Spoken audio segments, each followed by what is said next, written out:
things began to escalate.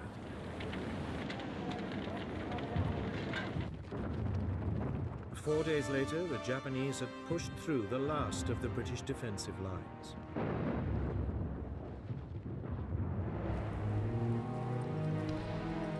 The commander, General Arthur Percival, surrendered with over 90,000 men.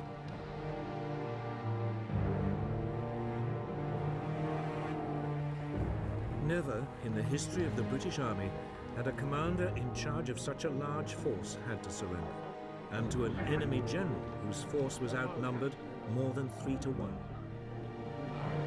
Britain's 200-year-old power and prestige in the Far East had been wiped out in just 10 weeks.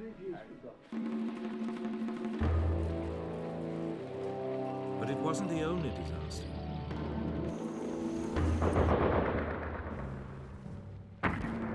Elsewhere in Southeast Asia, the Japanese forces were equally triumphant. The British garrison in Hong Kong fought for 2 weeks before succumbing to a Japanese invasion.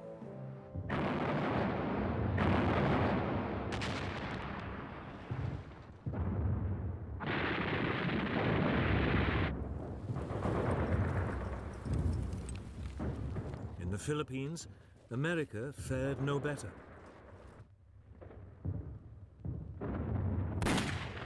Here, a preemptive bombing raid caught large numbers of US aircraft neatly lined up at Clark Field.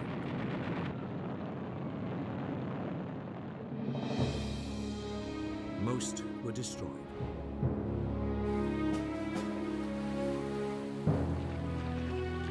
Two days later, with US air power virtually non-existent, Japanese troops began to land.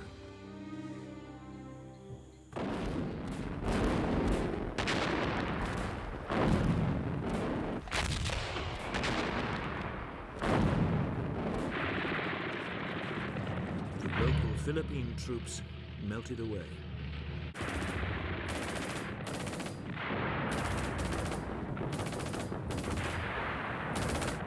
The Japanese advanced rapidly. 10 days later, Manila was captured.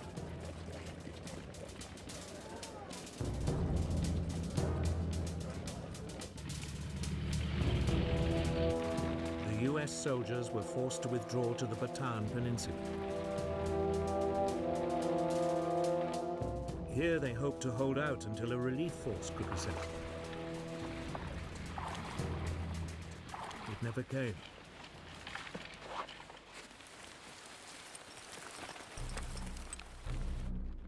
On April 3rd, 1942, Japanese troops launched a major assault on US positions. After 4 days heavy fighting, they broke through.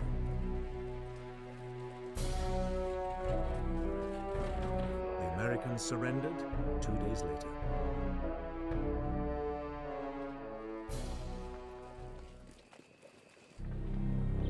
That left just one British colony in the region, Burma. In early 1942, Japanese forces pushed into the south of the country. The British defenses had been utterly neglected.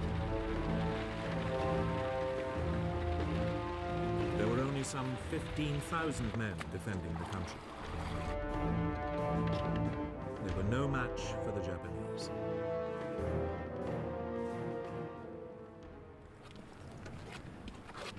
The Allied troops mounted a brief but doomed resistance.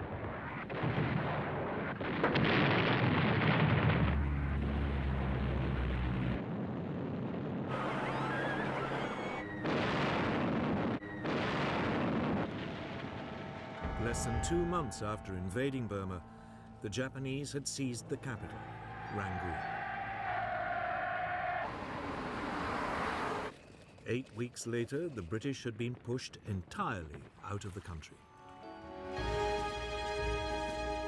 In just under 6 months, the Japanese had seized control of the whole eastern rim of the Pacific.